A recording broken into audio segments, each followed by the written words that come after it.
Hi and welcome everyone.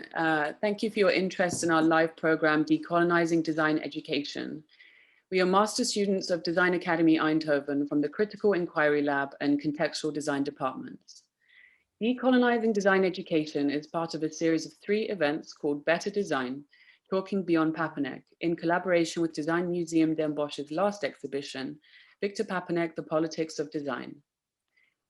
Papanek is one of the most influential designers and educators of the last century through presenting his social and sustainable design vision. This perception has significantly dedicated itself to formulate a large part of the canon for the Western design discourse, from education to industry. In his practices, he deploys other cultures into his narrative, appreciating otherness. However, we should look over his legacy and confront the blind spots in his educational strategy. Most of the design schools across the worldwide have adopted the Eurocentric model of teaching. Modernist principles are conveyed in design methodologies a paternalistic attitude, meaning the need to maintain a relationship of dependence, and mentioning others subordinately reflects welfare. Since these principles, which were once thought as universal, don't fit into all cultures and contexts, it brings about the loss of local perspective. The naive and superficial understanding of cultural context, fancying the other's identity, could dismantle the clear way of viewing the world and defining design problems. Considering our current awareness, how to reflect on the westernized vision of design education. As seen in Papanek and its impact on design education, when we intend to challenge this legacy, we might fall into solutionist approach and into cultural insensitivity to other worldviews. How can today's design education recognize and address its colonial past? How to promote new ways of design learning and world building? In this discussion, we understand education as a device of reconstructing contemporary design narratives. Alongside our guests, we will discuss how decolonial strategies and challenged and achieved in South American institutions, and how we, in the center of the European educational realm, should challenge the perspectives that remain from our colonial past. And we have invited Ama van Dantzig, a social entrepreneur and co-founder of Dr. Monk, who will lead as the moderator, the discussion about decolonizing design education. And dear audience, if you have any questions for our guests, don't hesitate to write them in the chat so they can be answered at the end of the discussion. We hope you enjoy this talk. Thank you. Thank you. And before I say anything, I would like to invite everybody, even if you stay on mute, to give a round of applause, just so that it feels as though we are all together. So just so there's some, yeah, exactly. You can also use the button thing, and then it's clear that you're clapping if you don't feel like using your hands. Just so that it's as though, let's play as though we are together. My name is Ama van Dantzig, and it's a great honor to be here with all of you, so many of you, to reflect on this. You know, a lot of us are either educators or being educated, are designing. I know these are students from contextual design, students from the Critical Inquiry Lab who put this together, which is a fantastic collaboration with the Design Museum in Den Bosch.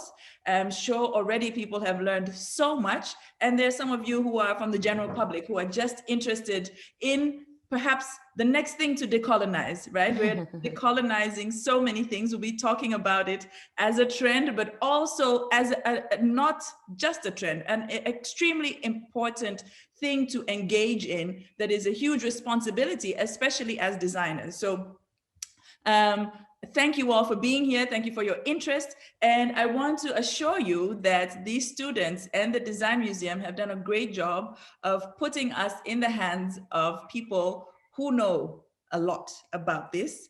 I would like to introduce our guests to you.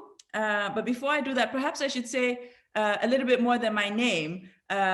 So I've already said my name. I run a social innovation agency called Dr. Monk. We have an office in Accra, Ghana, and an office in Amsterdam, the Netherlands.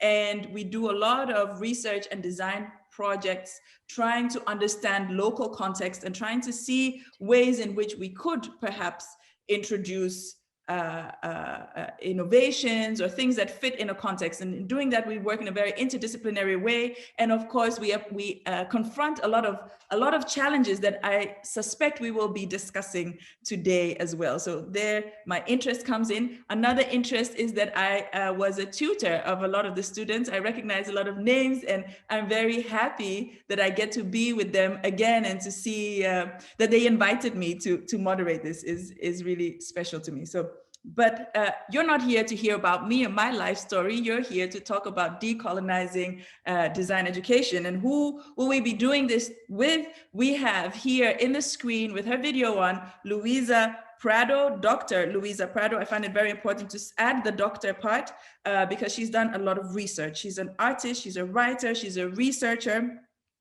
and she does research in so many areas. I've put a long list here: fertility, reproduction, coloniality, gender, race. She's a lecturer at the Institute of Art in Context at the University of Arts in Berlin. She's an assistant professor and vice director of the Center for Other Worlds, which sounds amazing to me. The Center for Other Worlds. I want to be at the Center for Other Worlds. At Lusofona University in Lisbon. So the Center for Other Worlds is in Lisbon, if you're looking for the center. And very importantly, she's a founding member of Decolonizing Design based in Berlin. And she will tell us more about this. She's not carrying the burden of going through decolonizing design education on her own. She is assisted, well, not assisted, next to her is Michael Andrés Forero, who is at the Technische Universiteit Eindhoven, is that right? And he has done a lot of research also in Bogota and around, and through his practice, he will also show us with his work at the MoMA, with his work introducing queer programming, creating a queer museum. He has created a museum of memory in Bogota, and he's also a researcher. So he has a wealth of knowledge, and we will be doing this session in a conversational way. So they will be in conversation and share their perspectives with us. And as Ava said, there will be time and space for questions at the end. So to set the stage, to set the context of this, we're talking about decolonizing education. Perhaps it would be good for us to start with what does coloniality or colonization mean? And in preparation for this, we had a lovely conversation with Luiza. So I would like to invite Luiza to help set the stage for this, to understand what is coloniality, colonization, and why do we need to add the D to it. And if we can start at the right pitch, hopefully we can go beyond level 0 and go to maybe level 200 in this conversation and really start unpacking things at another level. So the floor is yours. I'm going to mute myself now. Thank you, Ama, for the lovely introduction. Thank you, everyone in the organization of the event. I'm very glad to be here. And yeah, I think it's wonderful to perhaps really start with the discussion or a little overview of what it means, what decoloniality is, right? And of course, to do that, it's important to understand what coloniality itself is. So to give you a little bit of an overview, or perhaps to expand a little bit the idea of colonization that often is taught to us in, let's say, within more hegemonic educational frameworks, I think it's important to perhaps, or I think it's very useful to look into the concept of the coloniality of power, which is something that several Latin American scholars have discussed over the past many years, but more intensely perhaps over the past 20 years or so. So the concept of coloniality of power was first, the term was coined by sociologist Aníbal Quijano to describe a set of interrelated practices whose origins he traces to this project of European colonialism. And I mention this because often we're taught to understand that colonialism is something that happened in a certain period of time, and then it ended with the so-called independence of colonized nations. But Quijano posits that the coloniality of power goes beyond only the occupation of land. What he says is that coloniality of power, or coloniality for short, I'm going to call it coloniality here for this talk. So coloniality is constituted through the co-presence of three fundamental elements, which are domination, exploitation, and conflict. So these three elements he proposes are implicated in what he understands as the four main areas of social existence, which would be labor, sexuality, authority, and subjectivity, as well as everything that kind of happens around those things. Quijano, and this is very, very important, Quijano recognizes also a system of racial hierarchy as the foundation upon which the modern world is structured. So within this hierarchy, the European subject is positioned as superior to all others. And of course, conversely to that, other subjects, those colonized, those enslaved, and so on, were considered expendable. So concurrently to that, also a system of knowledge which postulates European culture as superior is also enforced. So under these conditions, then we have a relationship between Europe and other cultures, which becomes a relationship between a subject and an object, as described by Quijano. By Walter Mignolo, another one of the South American, Latin American theorists that have very broadly studied and discussed these issues around colonization. So this is a project that goes, then, if we look at through those lenses, this is a project that goes way beyond just the occupation of land, right?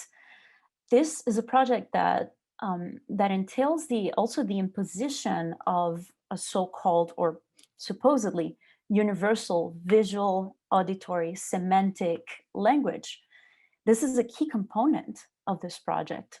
It is a strategy for the homogenization of systems of thought and modes of acting, as well as the imposition of aesthetic regimes. So it is through the imposition of such languages that non-Western materialities and subjectivities and systems of knowledge and culture are expropriated, then leaving Western Europe as the sole narrator of history. So in this sense, this symbolic violence, that we could call an epistemic violence, right? So this violence is visited upon colonized peoples and is also enacted by design.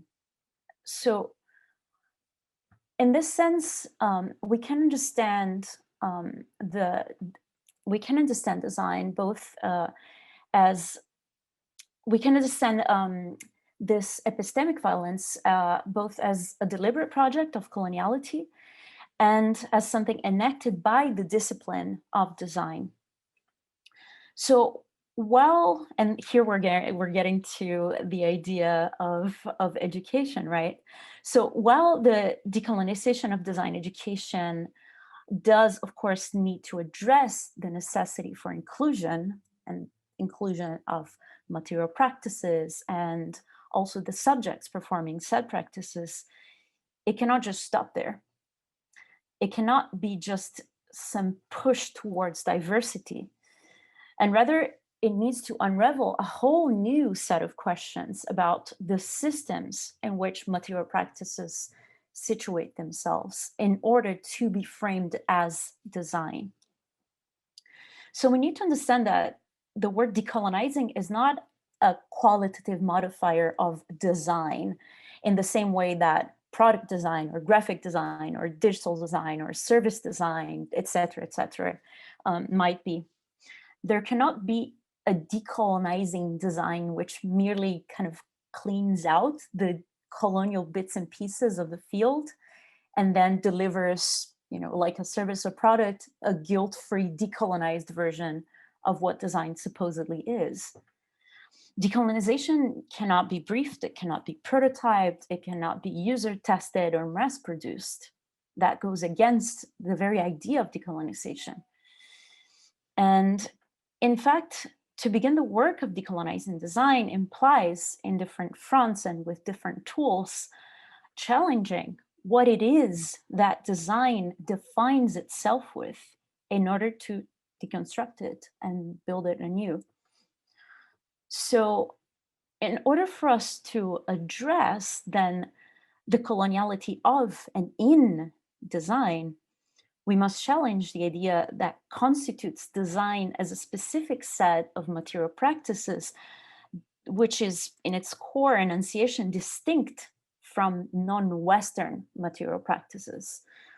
These defined by the modern epistemological apparatus of craft as craft and tradition and non-design.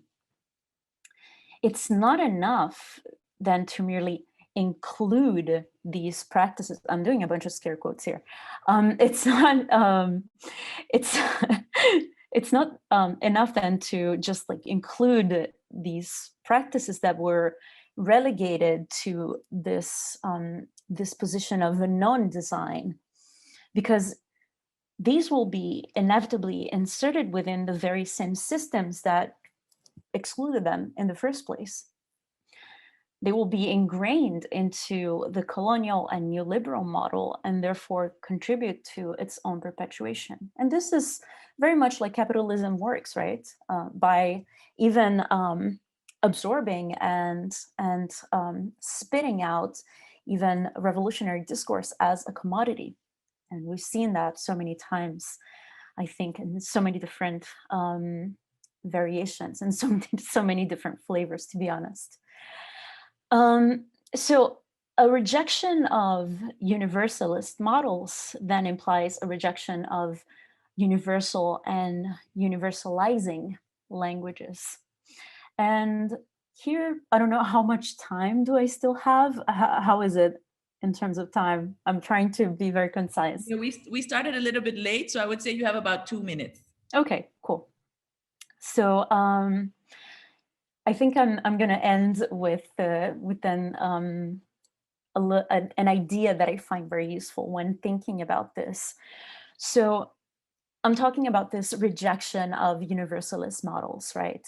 And this, of course, as I said, implies the rejection of universal and universalizing languages.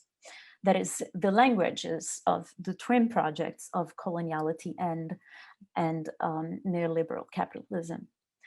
So here I want to introduce the Zapatista movement in Mexico, which is a movement of decolonial and anti-capitalist indigenous resistance, a movement that has long worked towards building what they call mundo donde quepan muchos mundos, that is a world where many other worlds fit.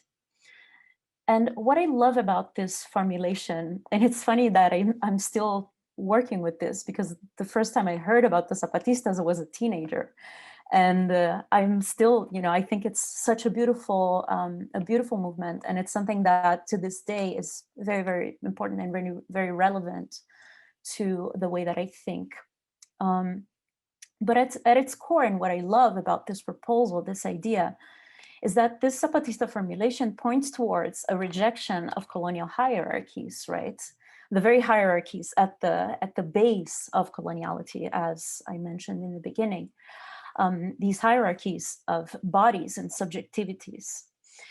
But it also points towards a rejection of these colonial hierarchies of the mundane artifacts that inscribe these bodies and subjectivities in the world.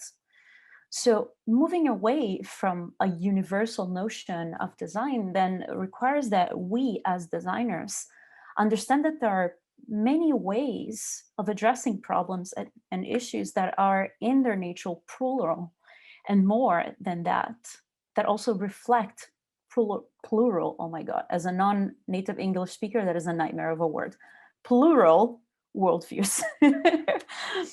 So my initial proposal here, or the initial provocation that I'm leaving here, is that we must think of design not universally, but rather pluriversally. And here I think I'm gonna leave it and pass the baton to Michael. No, me first. Is that, or you? Or you? Okay. Sorry. No, it's okay. I was Thank like, you so to much Ama or to Michael? Yeah, no, always pass it to me. Both of you always Okay. pass it to me. So unless you have a question for each other, of course, but I'm the boss. Thank you so much, Luiza, for this. I think what you're presenting for some of us might be quite complex and a bit difficult for me to summarize, but to try to put it simply, we are talking about hegemony, so really dominant structures that create homogeneous systems, so more and more moving towards homogenization, and you are really provoking all of us as people involved in design to reject ideas of universality, reject the universe, imagine a pluriverse, imagine more possibilities than one, and really awaken that sense in yourself as a designer, but also as an activist, as a citizen, as a consumer, as everything. Don't be a Zapatista, but be inspired by the Zapatistas, and embrace the idea of pluriverse, the pluriverse, so more than one universe, which allows for not this singular dominant way of thinking. So thank you so much for this. I hope, I know I missed a lot of steps, but I hope at least it's something that we can follow. As I hand over to Michael, Michael, I know we spoke about this before. I want to give you the opportunity to reflect a little bit on what Luiza has said. And also, if you could tell us a little bit about your work as an architect and your research, and what you've been doing or been confronted with in terms of colonization, coloniality, and decolonizing, specifically looking at your work at the MoMA Museum and the Copia project. So some of the things that we discussed before. I don't want to pretend we didn't discuss it before. Yes, hello everybody. Thank you very much for the invitation. I'm happy to join and share some ideas with you all, even if I sometimes will make some language mistakes. I am in Bogota, the capital of Colombia. This was the land of Muiscas, one of the 4 largest civilizations in Latin America, along with the Aztecs in Mexico, the Mayas in Central America, the Incas in Peru and Chile. And since we are going to talk about decolonization, I thought appropriate to acknowledge their presence, which in fact, I must say that Colombia is the home of more than 40 indigenous groups that unfortunately, because of coloniality, they barely survived and are subjects of violence, discrimination, and exclusion on a daily basis. I really like the ending part of what Luiza said, this pluriverse, because I know that there are a lot of students with us. I'm sure maybe some of you are familiar with Designs for the Pluriverse, a book written by Arturo Escobar, which is part of these Latin American authors that are theorizing about decolonization. So I'm inviting you to have a look on that book, because precisely on the very first introduction of the book, there's a direct reference of Victor Papanek. And actually he starts like developing the introduction and the presentation of the book, taking some of the ideas by Papanek, among them, be thoughtful to the needs of others and be aware of racial and gender differences.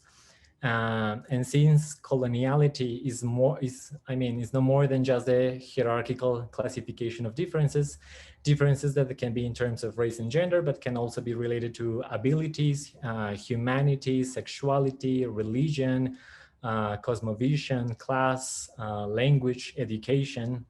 So decolonization gives us a framework to critique positions of power, as you said, and imagine other futures. So there's a direct link, of course, between this beautiful exhibition about Papanek and the ideas that he was developing in the 60s and 70s with pretty much a lot of academic work that has been developing during the last decade, more or less in Latin America.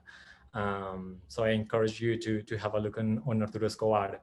And about my work, well, I have to say I don't work for MoMA.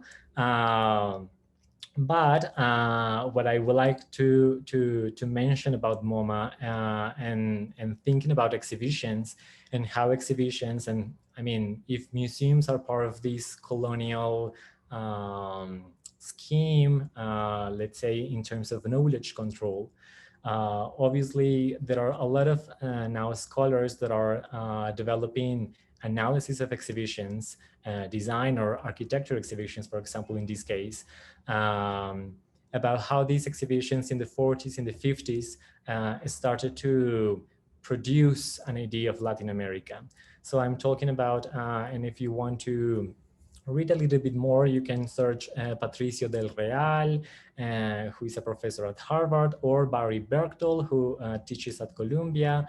And they have produced some texts that describe some exhibitions that MoMA produced at that time. I mean, that are part of a good neighbor policy in after World War II. And you have to have in mind that at that time, there was Cold War, there was Cuba. So exhibitions at some point have a huge platform to establish some friendships between countries and so on. So that was the idea about MoMA that we discussed, and maybe that was interesting for the conversation about how the museum, how exhibitions can also be some sort of platforms for colonial power. Could you maybe tell us, do you have any ideas about the possibility of the opposite? So where you see that museums are producing or reproducing ideas around colonial power, do you see, for instance, the opposite happening? Perhaps what role could museums play in decolonizing knowledge, decolonizing systems? Well, one of the big examples, and I will talk about one of the projects that I have done is this queer museum that we established in 2012, 2014 here in Bogota. Because as Luiza said, I mean, if we talk about knowledge and governance and economy, obviously humanity is part of this colonial scheme. And humanity, we can think about patriarchy and sexuality. This queer museum, we don't have a building. We don't actively collect things. So we don't do things that are traditionally perceived as what a museum does. And we didn't want to create like a niche for an LGBT community here. We acknowledge that our history is important, of course, but we wanted to sort of like infiltrate other museums. So we have collaborated with the National Museum, with the Museum of Modern Art, with the Botanical Gardens here in Bogota and in Medellin, because we felt like they have spaces, they have already audiences, and it will be most special if we sort of like make a bridge between those audiences that are traditional for the museum and these queer histories that are not at the walls of those museums. So probably that's one of the strategies, like collaborating between this civil initiative and these institutions that are already established in various cities here. Yeah, it sounds like a really interesting approach to have like a wall-less infiltrating, flowing programming that really emphasizes the queerness. So really pluriversing. Can you make it a verb? So just pluriversing these spaces by introducing other worlds, by introducing other perspectives and other approaches. So how long have you had this? We started between 2012 2014, like imagining this museum. I remember we used to meet every Saturday or every 2 Saturdays.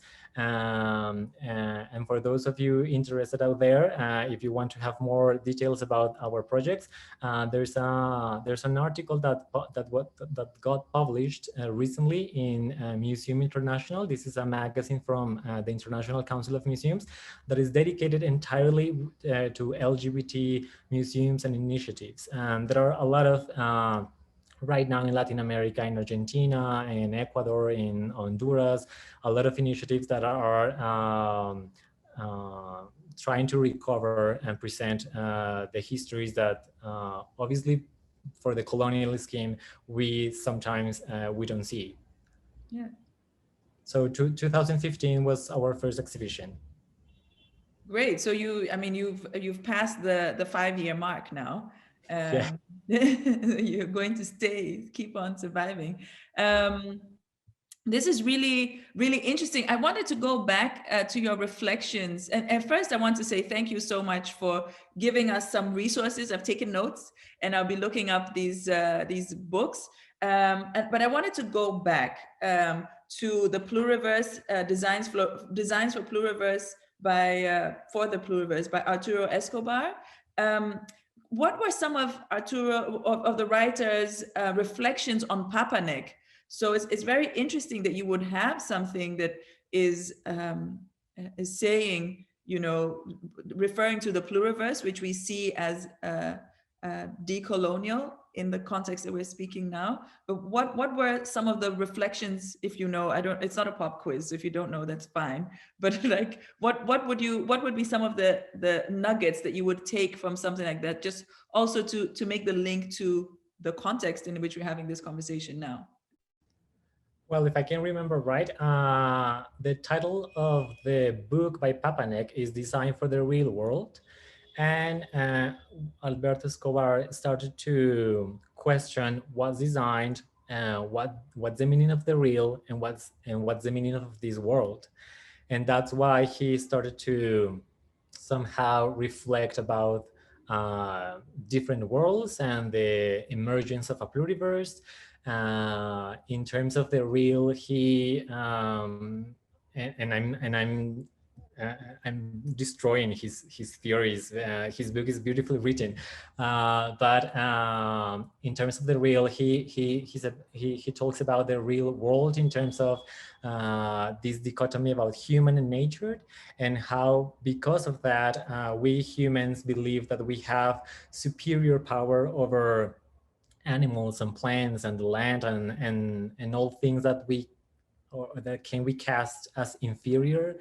And by design, obviously he started to imagine what Luiza said at the first, like design is not only like making products, but a whole vision of the world in terms of production and sustainability and redistribution and so on. Thank you for that. I wish all of us the courage to allow what we create to be destroyed in the way that you proposed that Papanek's theories were destroyed, because you sort of needed that theory for Alberto Escobar, I said his name wrong, for Alberto Escobar to be able to sort of pull it apart and actually make designs for the pluriverse rather than, and really question the dichotomy. So I'm quite excited to pick up this book and read more. But I want to go over back to you, Luiza. It's ping pong time. Luiza, you told us a story about design education in Brazil and a school that was set up at a very important time in Brazilian history. Could you take us through that also to help us understand the context from which Michael is talking to us?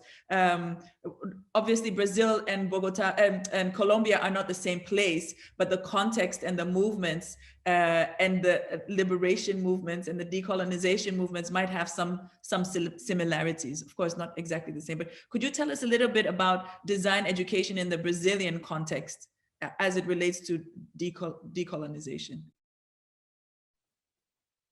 Yeah, of course. So what I think is super interesting that we're getting into here in this conversation is thinking about the process of designing as a fundamental actor in assigning the right to be human. Again, here I am with the scare quotes, the right to be human to a certain part of the world, while at the same time dehumanizing the other, right? So we can think about how design things create and perpetuate differences amongst bodies and subjects, and enable different agencies of these subjects in the world. And I guess, you know, when I talk like this, perhaps it sounds very abstract, but let's get, for instance, as an example, let's think about border walls or passports or temporary shelters. All of these become commodities. I mean, I guess we've all seen, you know, during the Trump years, how many different design projects were proposed for the border wall. But these become like assets upon which designers may act without effectively changing their conditions of being as such.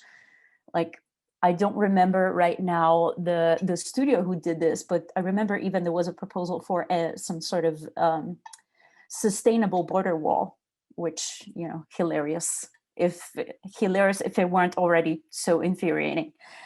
And then, of course, you know, a border remains an architectural device for the separation of occupied territory, occupied land. A passport stays a device which curbs movement, and a temporary shelter stays a subhuman dwelling for populations deemed as not belonging, and so on and so forth. So when we think about this and the impact of these material practices, I think it becomes very clear, right? And then to kind of using that as an introduction to talk about design education and the history of this design school in Brazil. So to give a little bit of context, like many other Latin American countries, Brazil went through from 1964 until halfway through the 1980s, a very violent and repressive US-backed, I must say, military dictatorship. And it was during this time that, curiously, design established itself as the means to produce a workforce capable of, again, scare quotes, developing the country towards neoliberal models of consumption, which were, of course, tied to post-war policies of economic intervention in former colonies, which, you know, were implemented by US President Harry Truman.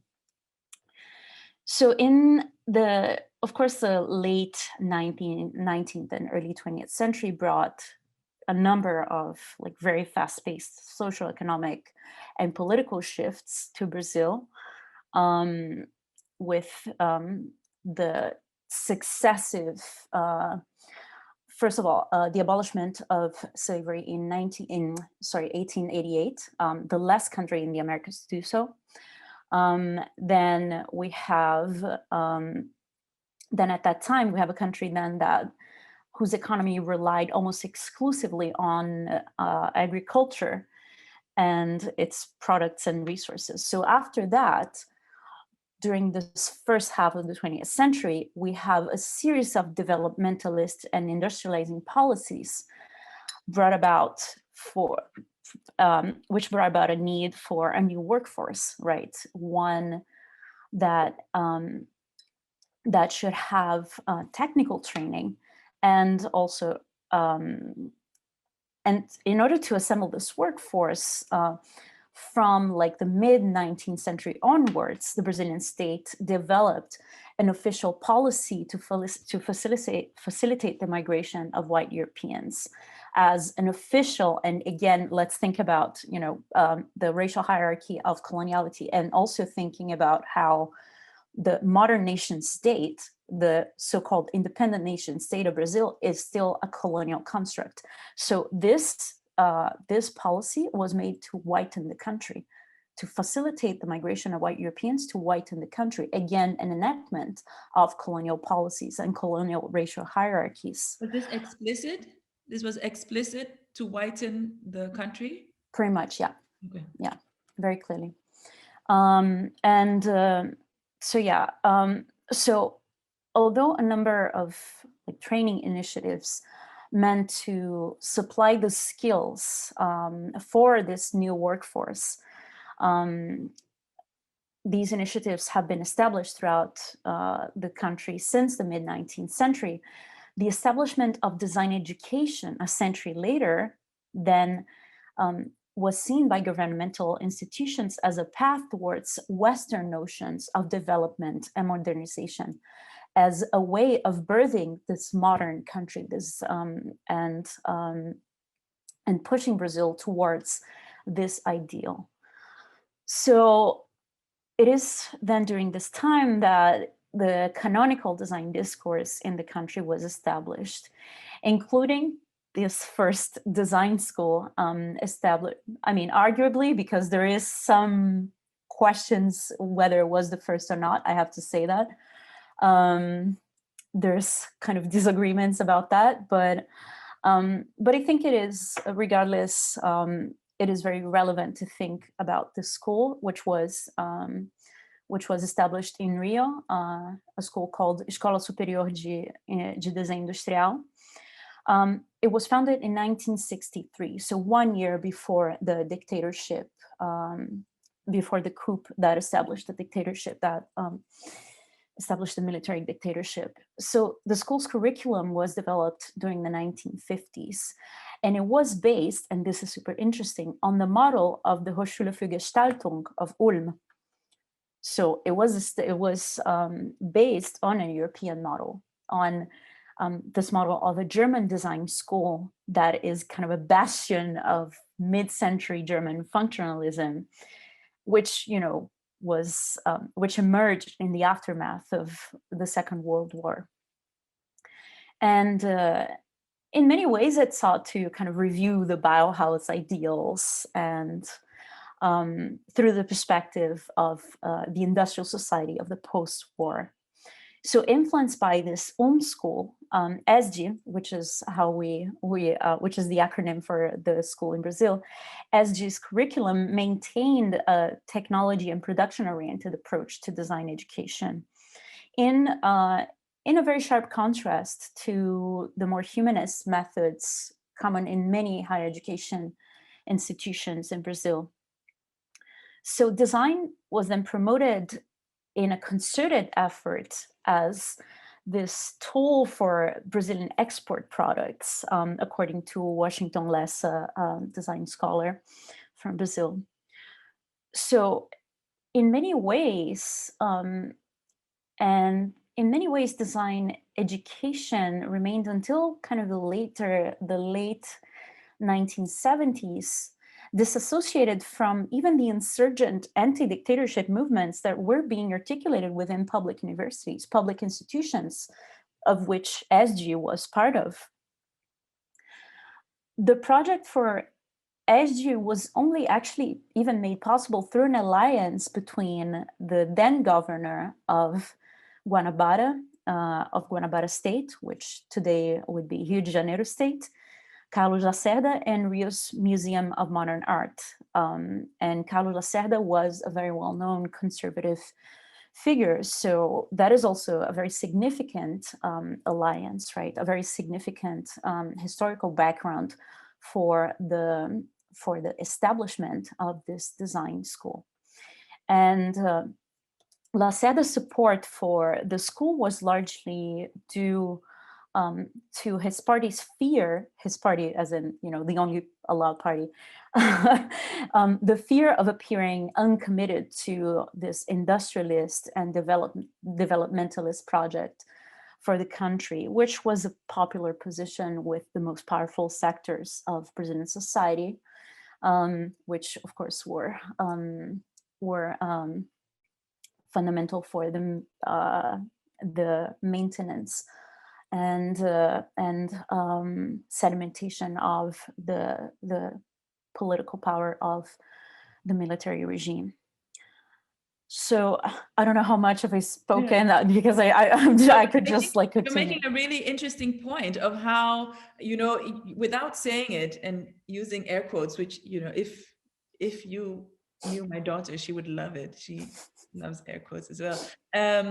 You know, this it's interesting that this educational institution is happening at the same time as this dictatorship forming, and that actually when you look at the interpersonal relationships, they're sort of intertwined with each other, and perhaps even this idea of development very explicitly matching so well with the idea of colonization. So that's why I was asking for clarification on this whitening of the population, because that's very explicitly this ideal of colonization, and then going in with designers. I don't know if a lot of if the people listening, perhaps, or you, Luiza, or Michael, if you've ever watched any of this SpaceX stuff, Elon Musk, so this like future-oriented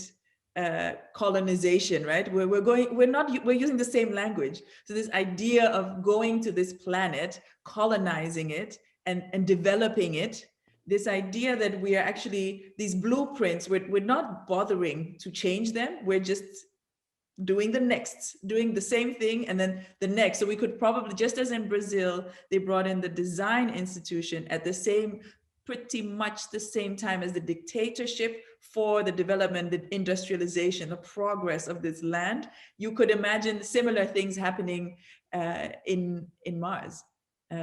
Just so that we don't feel like this is something of the past, right? That you really, some of our imagination of the future is actually based on these blueprints that you're describing, Luiza and Michael. I want, because we're running out of time, but I don't want us to stay here. I really like the idea of the pluriverse, and I also don't want us to, I have sometimes this feeling that I'm afraid of becoming cynical because of this idea of like, you know, decolonize everything, you know, decolonize the lamp, decolonize my hand sanitizer, everything needs to be decolonized, but why? You know, really, so that we as listeners, as aspiring designers, as people who would visit the Design Museum, why should we be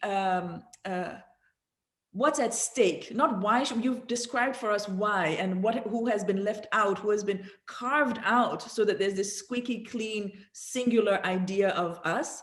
But what's at stake when you, because especially Luiza, you've described to us with Decolonizing Design, what you have put at stake to make this happen, right? And the reactions that you've gotten. I would like to hear from both of you what's at stake when we're talking about decolonizing design and decolonizing design education. And if you could maybe, and be brief because we're running out of time, but if you could also give us an assignment, you know, continue with the assignment of a pluriverse, around a pluriverse. What should we be thinking of doing? What would be a way for us to take this seriously and make this central in our various practices? It's a difficult question because there are many questions at the same time, but we're talking about the pluriverse, so I get to ask more than one question at once.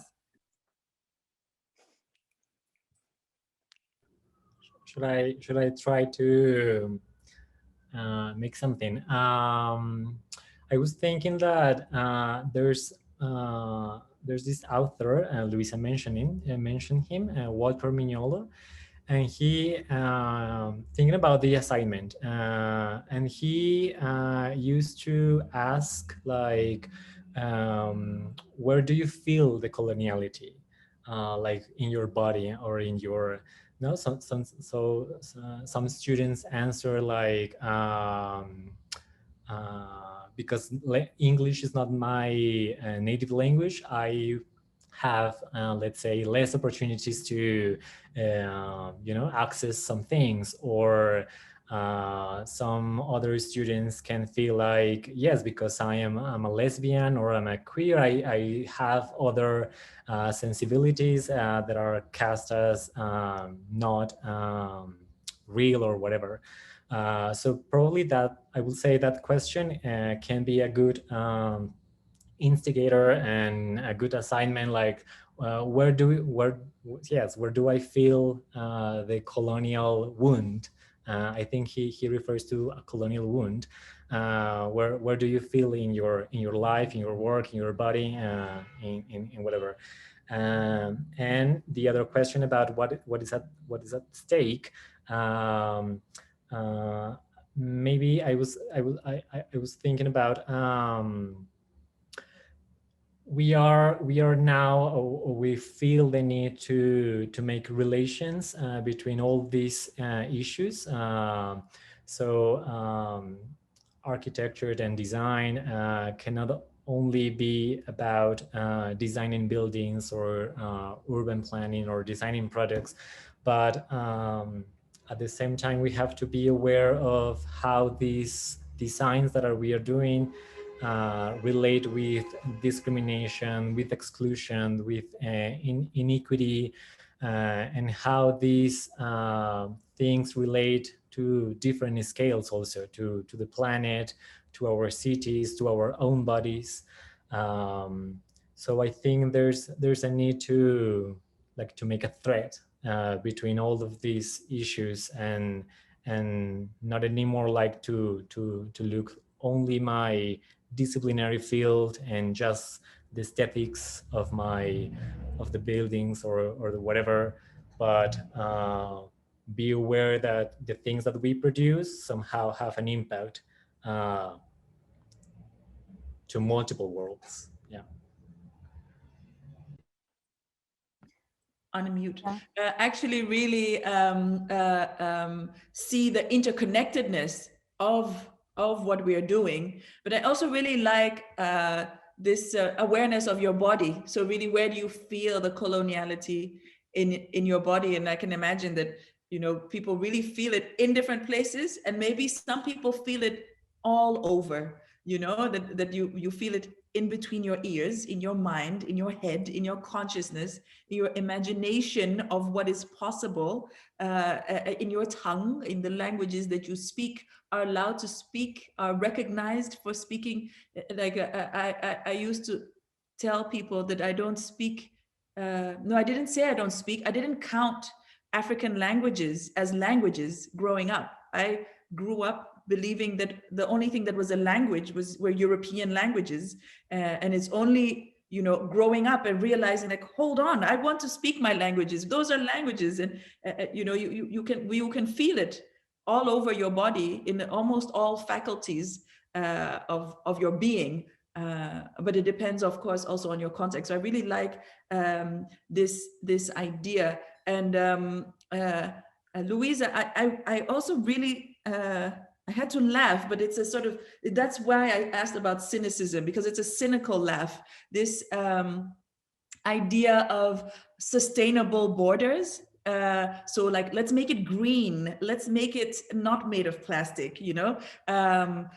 There's so many of these cynically designed, or there's a certain cynicism built into some of these ideas, isn't there? Like, because they're so limited and they're so, the reference of success or good is quite obscure. So I wanted to, maybe it's a challenge for you, but what would be a non-cynical, decolonized beginning of an idea of a design, or something that we please help me to not be so cynical, you know, because these things, they hurt. That's why I laugh, you know, like they're very painful to see the cynical way that we deal with our world when we design so-called solutions that are incredibly exclusionary and only, you know, improve things for a very small group of people for a very temporary time, but keeping them in the condition of oppression all the time. Is it a challenge? I don't know. I mean, one thing that I wanted to mention is that amongst us in decolonizing design, there's a reason why we call ourselves decolonizing design, because decolonization is a process, right? And when we're talking, you know, we're talking about the colonial project, and this is something, when we talk about struggling against that, this is struggling against 500 years of history. This is not going to end like this. There's no decolonized institution. There is no decolonized curriculum. This is all a process. And this is a process of deconstruction of structures of power that have been around for centuries and that shape, as you said, our reality, even the possibilities that we see, how we understand language, how we understand material practices, aesthetics, everything. There is a reason why, you know, why to this day design education in Brazil looks towards the Bauhaus or Ulm or Scandinavian design or whatnot, and the things that we do ourselves are seen as craft, something else, not quite design, something else. And this, you know, as you mentioned, I think the example of language that you offered is so important, because it really gets to the point of the erasure that is part of coloniality, right? Like this is what a lot of scholars call like the idea of epistemic violence, of epistemicide. This is what that is. And it is easy to be cynical when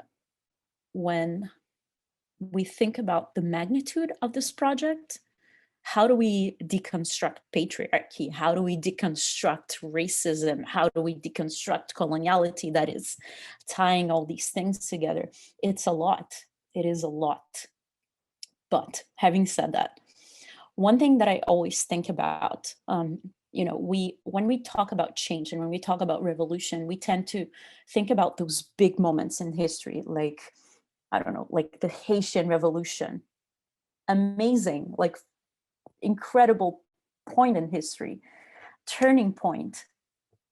We think about these big moments, but in order for these big moments to happen, there's a lot of buildup that needs to happen first. There's a lot of little things that finally bring us to the big thing. And I think whenever I get frustrated thinking about, oh my God, like, how can I deal with this? This is too much. I try to think of this, you know, I try to think of, okay, if we, first of all, there's no one person that will do this. This is collective work. This is sustained work that needs to happen over a long period of time, because again, we're fighting against structures that have been in place for centuries.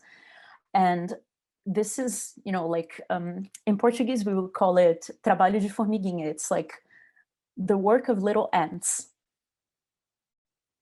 It's like a bunch of little ants building something, finding the path. And this is how I see this, you know, it's the work of decolonization, as, you know, is the work of anti-racism, is the work of feminism, as is all of this. This is work that is done through small gestures mostly. And that's why I think education is so fundamental to think about this, because from the moment where we question these structures, also that shape education is in many ways a practice of understanding our reality and understanding how to shape it, right? from the moment that you figure out that there's other shapes and other forms and other things that we can do, then that creates a whole host of other possibilities for the future. And this is where we get to the pluriverse, I guess, you know, opening this up. And that's why, personally, I look a lot to the work of Paulo Freire, a Brazilian educator who understood education as like the ultimate goal for education is liberation, right? And liberation is not something that you can give to people. Education or liberation is something that we work towards together as human beings. And yeah, and this is really what I try to always work towards and look for, thinking about how can we build movements together? How can we sustain this together? You know, revolution happens also because somebody cooked a meal for someone, because somebody took care of someone's child while this person had to go and, you know, write or think or educate or teach or whatever.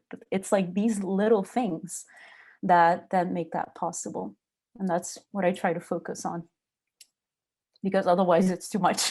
Yeah, no, thank you for that. Thank you for making it something that, you know, it's in the little acts, in the little, even the little awareness, which is a huge awareness of where in your body you feel oppression, but also little acts, you know, like cooking a meal, caring for someone, writing some, all these things contribute, of course, to this liberation where multiple possibilities, multiple shapes exist in the pluriverse. This is the most I've ever used that word within an hour, you know, like anyway, so we've passed the 7 o'clock mark. I want to thank both of you for your contributions and for sharing. Now we have a moment for questions and answers.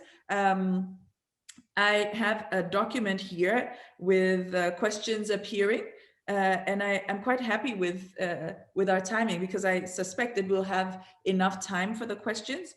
I'm just going to start by reading the first couple of questions I have out. No, I'll start with one question and we can start answering it. And if there are more and more questions appearing in the chat, I might have to do it like multiple questions in one go, just so you're ready. So a question to Michael, can design be extricated from the embeddedness in coloniality and Western modernism? Very simple question.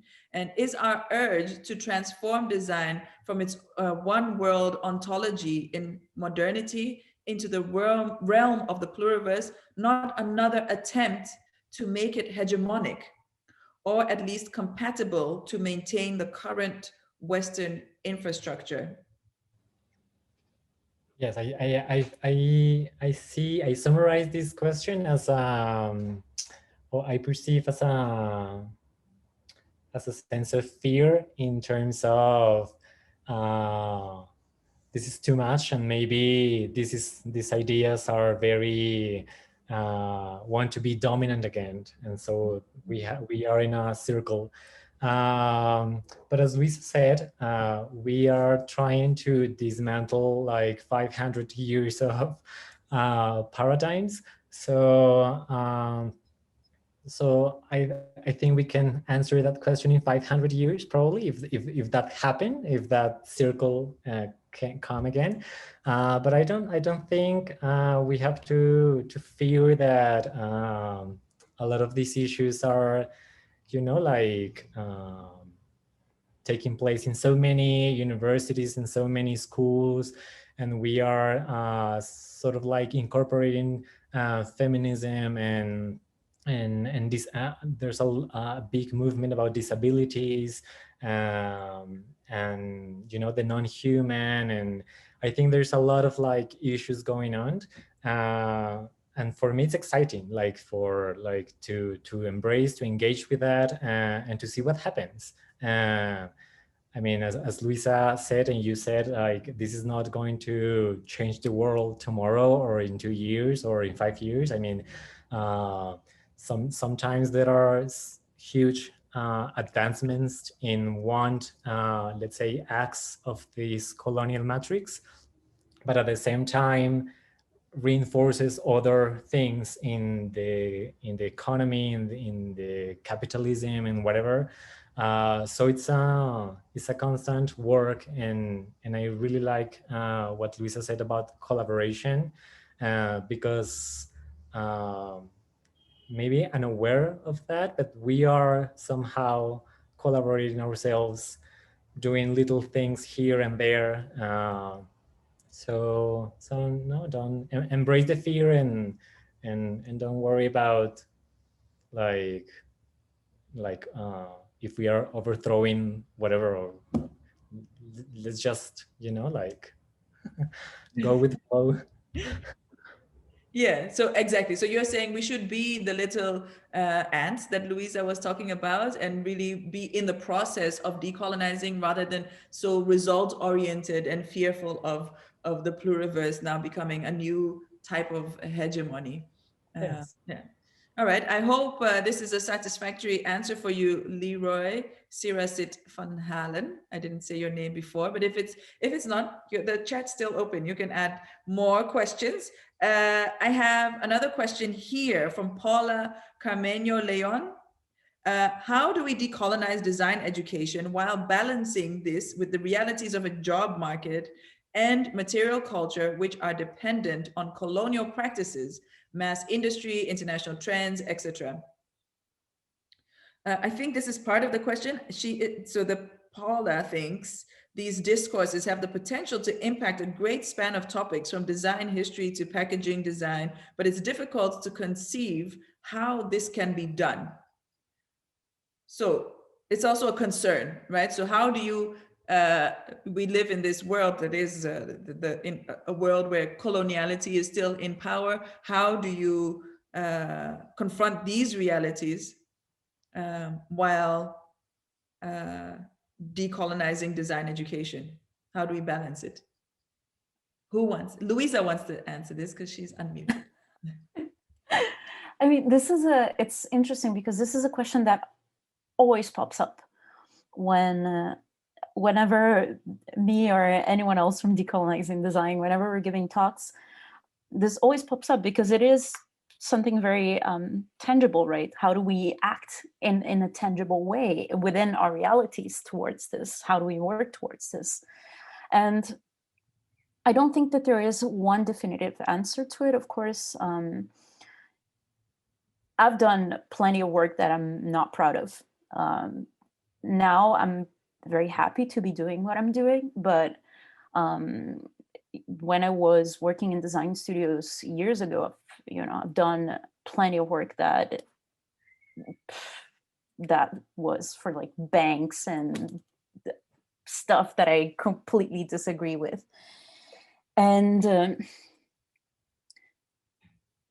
I think I'm a really, really big believer, and probably this outs me as also as an idealist, but I have no shame in that.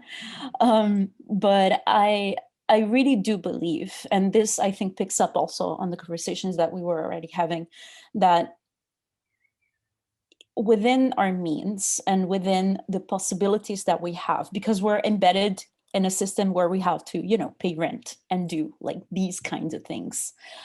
Pay rent, pay for like groceries and have health insurance and all those things that we need to do to survive. So within our means, I'm a big believer in leaving the world, even if it is just a tiny little bit better than you found it, that's already worth it. If you change something, even if it's a small thing for the better, that is already worth it. And again, because this ties to the previous conversation in the sense that this is part of a network of effort, right? This is part of a collective and concerted effort in the long term. So within, let's say the constraints of doing work within a design studio, for instance, maybe you're not going to be you know, enacting the Haitian Revolution in one day, but maybe you can change certain things within that, or even honestly, even refusing to do certain work.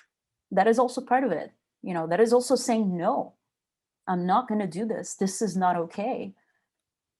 This makes a difference. This really does make a difference.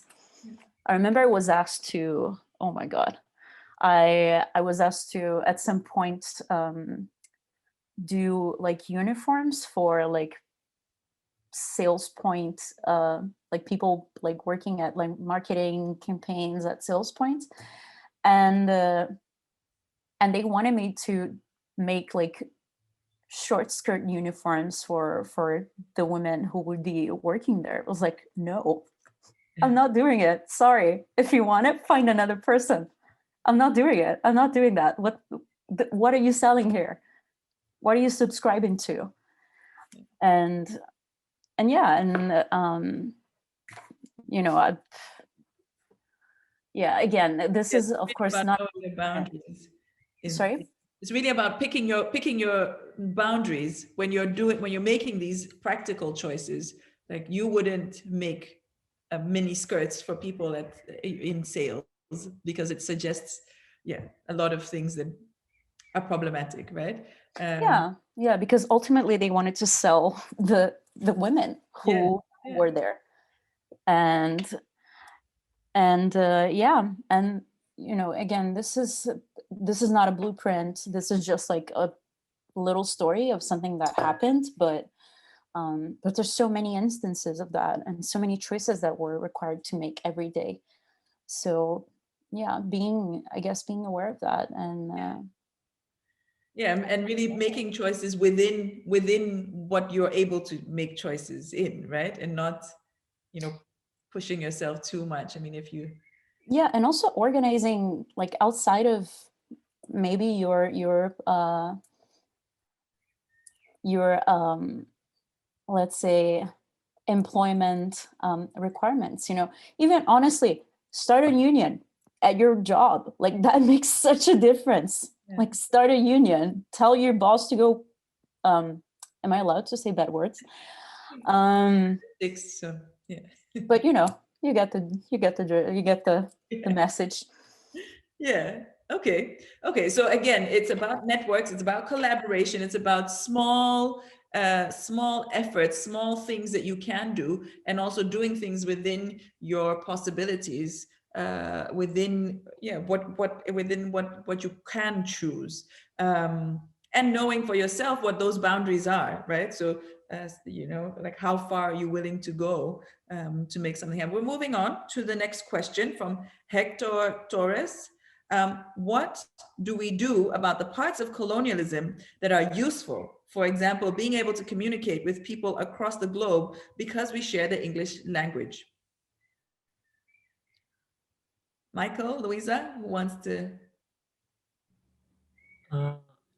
Yes, I mean, there are some, I think this connects with the previous question in terms of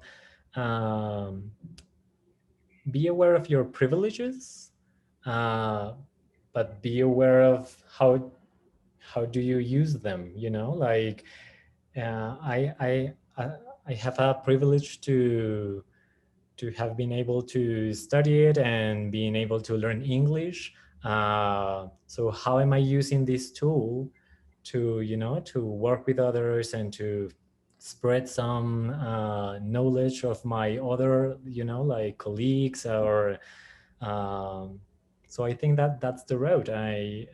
Obviously all systems have, well, some systems have more goods, bads and goods, but positives and negatives. But I think that's a key. Like be aware of what you have and why you have, and how do you use your tools and your instruments. And if you have the capacity to speak 5 languages, how are you using that to, like maybe to speak with others like don't have the same abilities like you do. I would say that, yeah. Okay. Yeah. So really use the faculties that you have and like be aware of it. Luiza, do you have anything you'd like to add? Yes, I want to ask, useful for who? Yeah, well, I can't get you the answer for that, but I suppose it's useful that you and I can speak English and that you and I can exchange ideas in the English language. That would be possible with other languages too. There's ways, you know, like not everybody needs to speak English, and there's room for so much beyond that. And that is precisely, this uniformization is precisely what we were talking about, right? Like we need to find ways of communicating that also go beyond that. So I think that's important also to think about that. Like English is useful, maybe useful for us here. It doesn't do anything for like my grandmother. Never spoke English and still was able to communicate with a bunch of people. So yeah, no, but it's very interesting. It's a very interesting question, because if we stick with the example of language that you gave, there are there's actually a little dilemma with it, isn't it? Which is when in the absence of a single language for all of us to speak, a lot of us most likely speak multiple languages. We become polyglots. And I use the African context often as a reference. In the African context, it's very normal for people to speak 3 or more languages because there are so many local languages. And then you have the official languages, which are often the languages of the colonizers.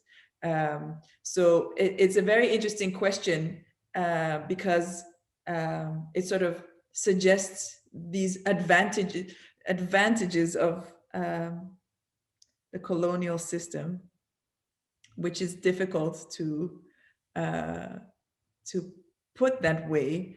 If we have to be willing to sort of look at the other side, which is not the dominant side, which is very difficult to reach, but you can also go outside of your comfort zone to see something else. And one of the dilemmas when it comes to this example of language is, for instance, here in the Netherlands, we're in the Netherlands, so Dutch people want you to speak Dutch. More and more Dutch people speak English, also because of like this Americanization that's going on.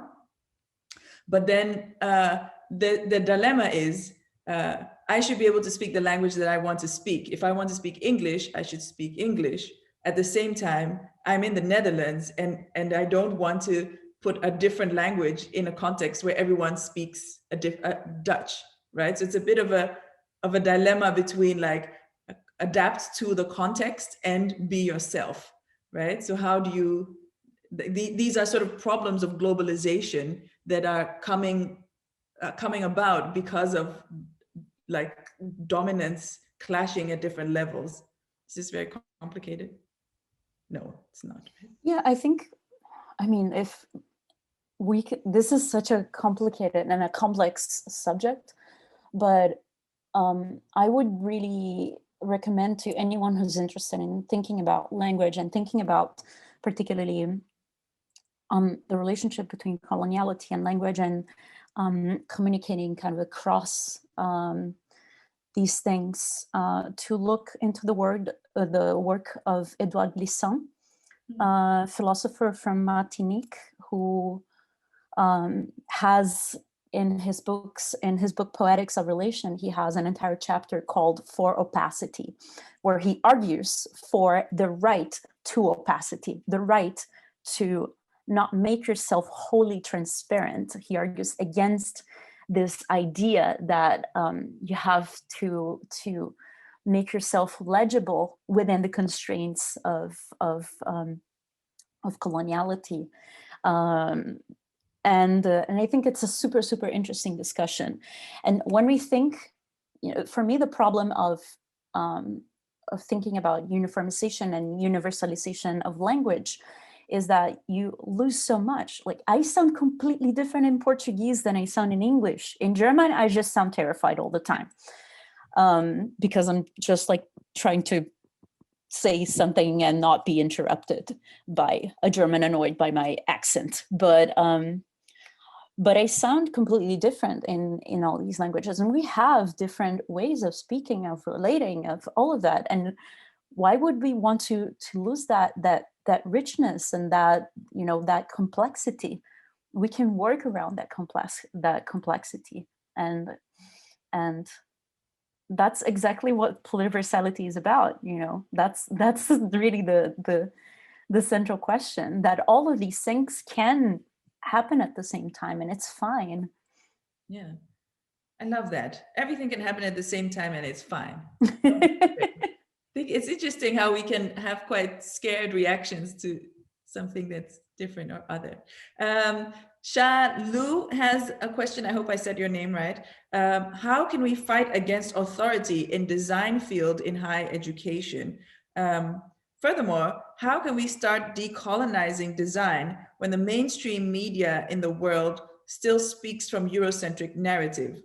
For example, I used to be in a design class in which the prevailing opinion from the authority was the only Swiss typography in classy and typography that looked like Arabic writing is frowned upon. Did I read this right? Should I go back to the question? So the question is, how can we fight against authority in design field in higher education?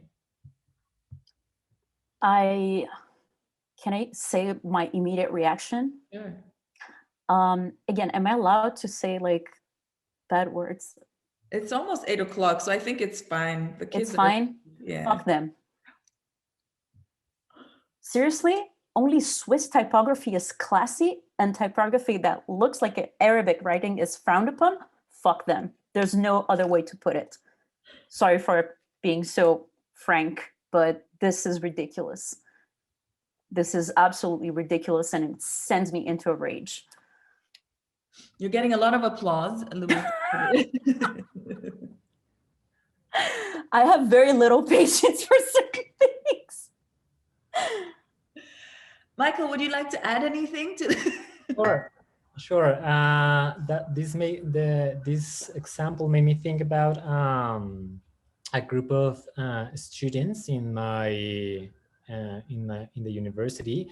I studied some years ago, but I'm aware that some women start like demanding teachers to expand the history of women architects in design or in architecture. So they started as, you know, like a colleagues in the friends in the bachelors, and started like a collective, and they use social media to point out and to highlight these absences in the curriculum.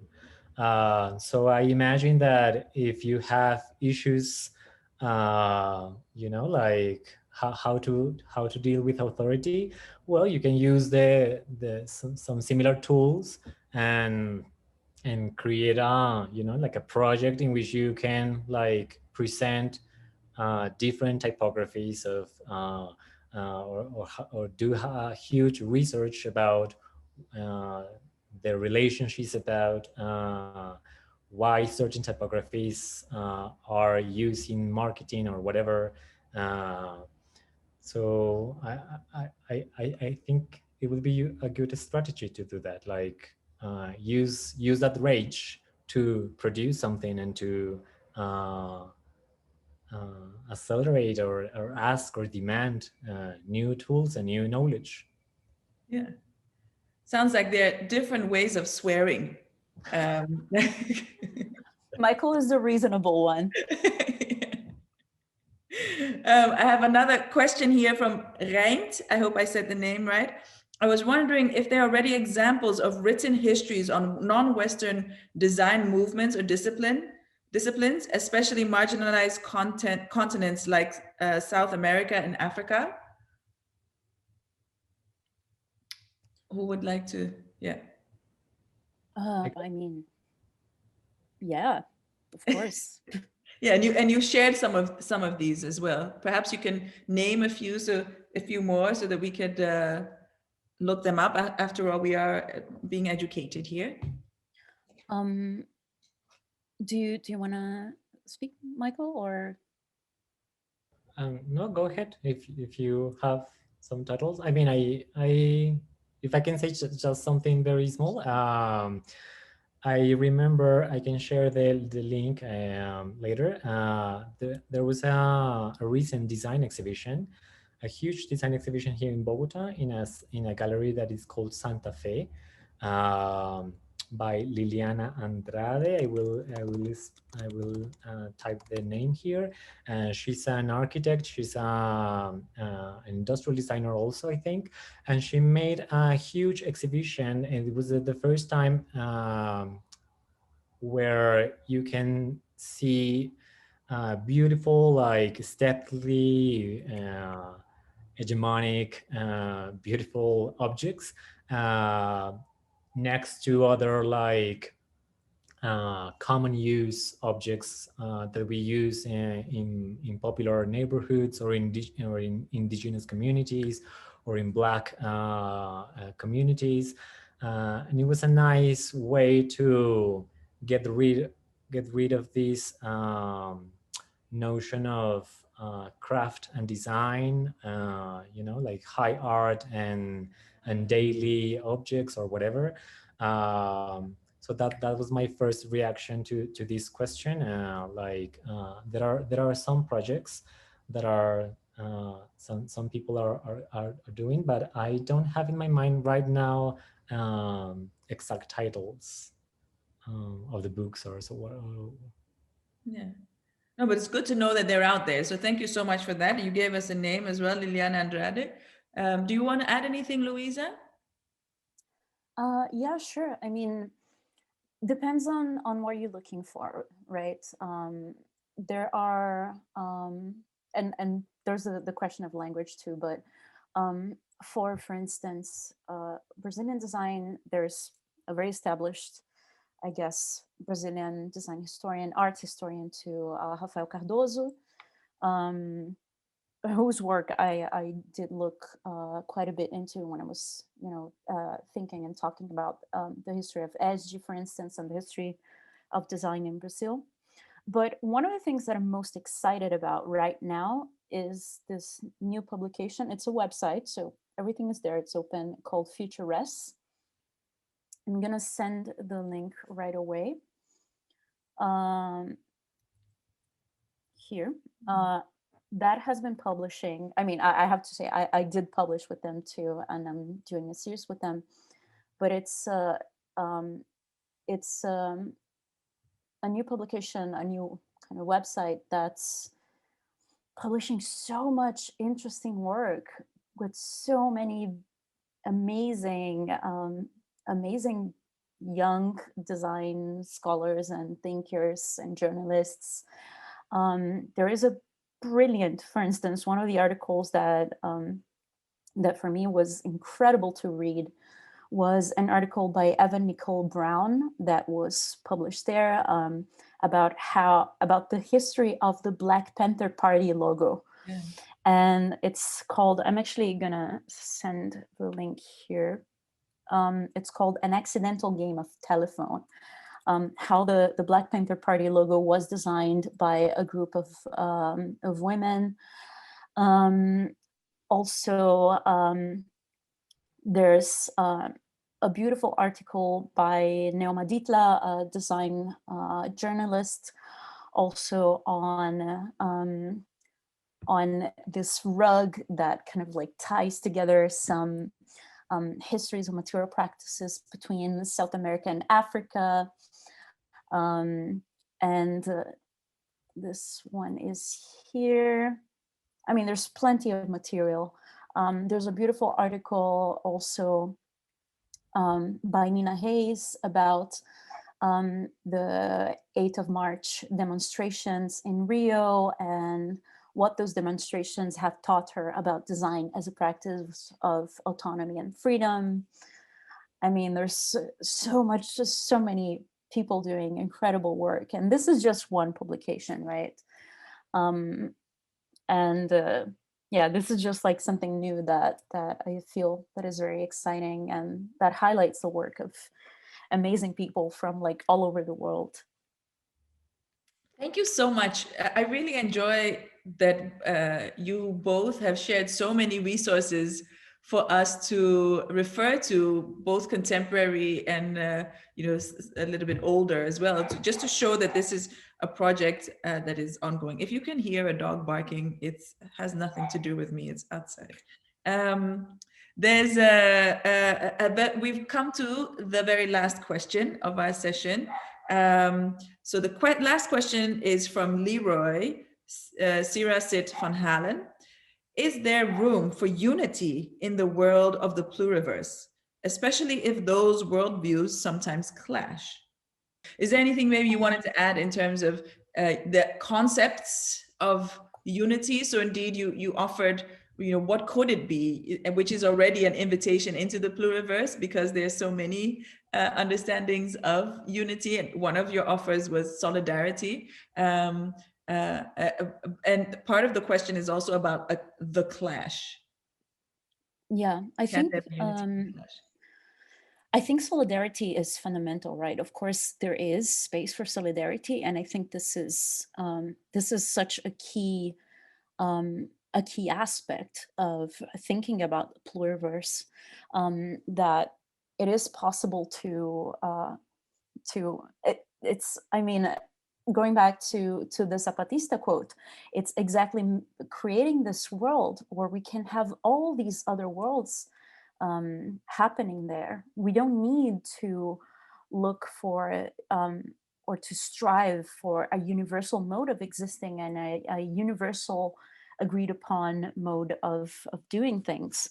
What we, I mean, I don't know, I keep thinking about how so many revolutionary projects were articulating across differences. I mean, when we think about how, for instance, Fred Hampton, Chairman Fred Hampton from the Black Panther Party, how he articulated with the folks, with the Young Lords, for instance, and the Young Patriots to create the Rainbow Coalition.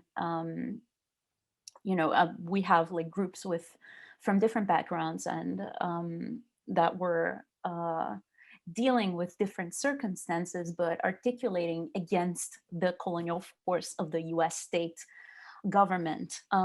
We have also how revolutionary movements throughout Latin America in the 60s. I mean, even if we think about the whole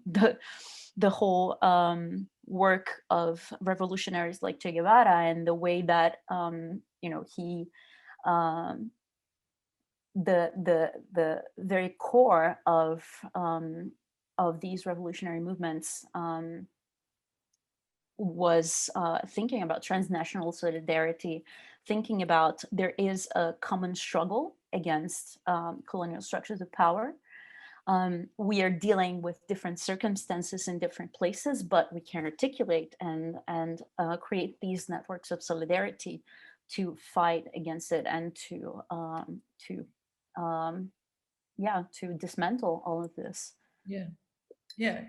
I really like that you put solidarity out there also really as a tool to dismantle hegemony and homogeneity. I see that Michael is back. Michael, do you remember what you wanted to say? Yeah, about the question, I was thinking about the diagram of Victor Papanek in the exhibition where he presents the whole team of actors that actually produce design. So it's not just the designer as an autonomous creative genius in the studio, but a huge group of people that help and collaborate and cooperate. So because the question was about in terms of unity and solidarity, so that was my thought, like somehow we have to change also the idea of the creative lonely genius and actually is a group of people that works doing multiple things and helping with each other. Yeah. Well, I think this is a great way of reiterating what we've been talking about. So we're really moving, the point of all of this is moving from this singular worldview that is dominant and that is increasingly the same. So more and more of the same, a homogeneous worldview that has been designed and created and is in so many silos of the societies that we live in, and moving towards the pluriverse. So this idea of multiple realities at the same time existing, and that being okay, that's okay for everybody to be who they are, how they are, where they are with their worldviews, and that all these truths can exist at the same time next to each other, is an interesting place to design from and to be educated into. And to do that, we have to decolonize the systems that create the singularity and create multiplicity. And your example, Michael, I think is a beautiful one with the queer museums, because queer identities are also so multiple and so fluid. And it's so much about being okay and being multiplicity and having different identities, and that being perfectly fine. I mean, so perfectly fine that you don't even have to say that it's perfectly fine, because it just is. So I want to be very brief because it's not my job to close this. I want to thank you both for being here and for being really open with us and challenging us and helping us think in the pluriverse. And actually, by imagining the pluriverse, we are decolonizing. So thank you so much for your time, for your resources, for your experiences, for your lessons, and for your swear words. I mean, we love those as well. Thank you, students, for bringing us together. Thank you for being here. And thank you, Design Museum Den Bosch. Thank you, Design Academy in Eindhoven. Thank you, students of the Critical Inquiry Lab and Contextual Design. And thank you. Big hearts, no air quotes. And I would like to invite Saskia van Stijn, the head of Department of the Critical Inquiry Lab of the Design Academy in Eindhoven, to close for us. Thank you so much, Ama. I will not take any words, as I've so much enjoyed listening. And for those of you who want to actually revisit this conversation, it will be made into a podcast similar to the topic of worlding and enabling. So we'll be actively listening as a way to, let's say, try to understand how to move forward. And I'm deeply appreciative of our guests combining theory with practice, and indeed swear words more direct and more diplomatic. I enjoyed that thoroughly. And I will say that as an educator, these are the most, let's say, beautiful and generous evenings where you are both sharing your ideas, but also practical solutions. So thank you so much for those. And I tried to get all the names that you mentioned in the chat. So for those of you who want to recap, just save it a little bit before we end, so you have the names and the publications that were mentioned. Of course, it goes without saying that I am extremely grateful for Dr. Luiza Prado. And since we talked about language, I'll give it my best shot by saying obrigado. And of course, Michael, Andrés Forero, for you it would be muchas gracias. And Ama, since you, I consider such a lovely and beautiful person, the term weaving was mentioned. You're so good in weaving these conversations together, and we share a passion for Kiswahili. So to you, I say asante sana.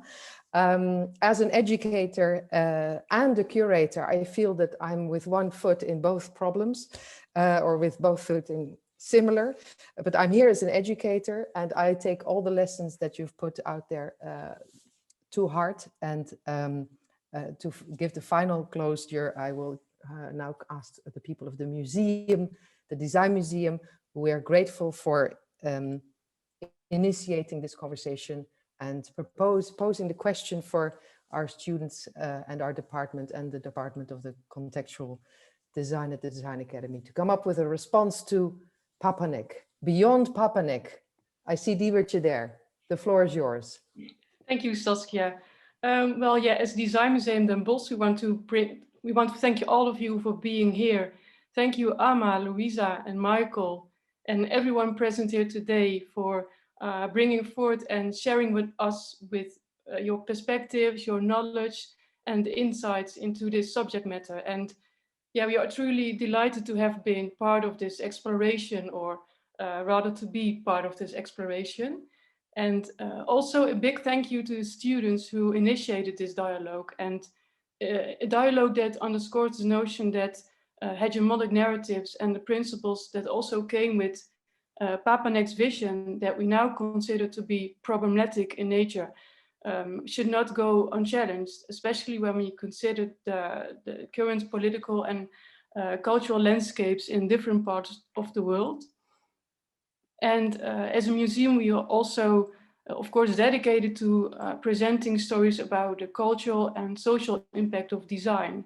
And as a museum, we in fact are part of this ongoing conversation and the process of decolonizing design practices. What common language do we speak, and how do we together shape this language, or rather a multitude of languages? Well, before we will end this session, we would like to bring to your attention the second part of this online series.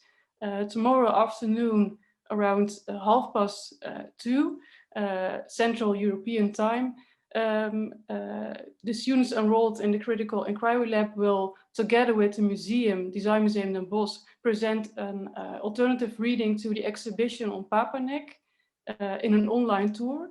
The tour can be seen live from our YouTube and Facebook channel, as well as the Critical Inquiry Lab Instagram channel, and the tour will be in English also. Many thanks to everyone.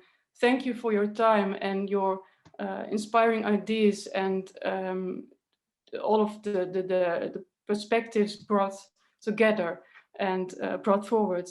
And yeah, we hope to see you tomorrow, or perhaps in the near future. And well, let's say enjoy your evening, and thank you.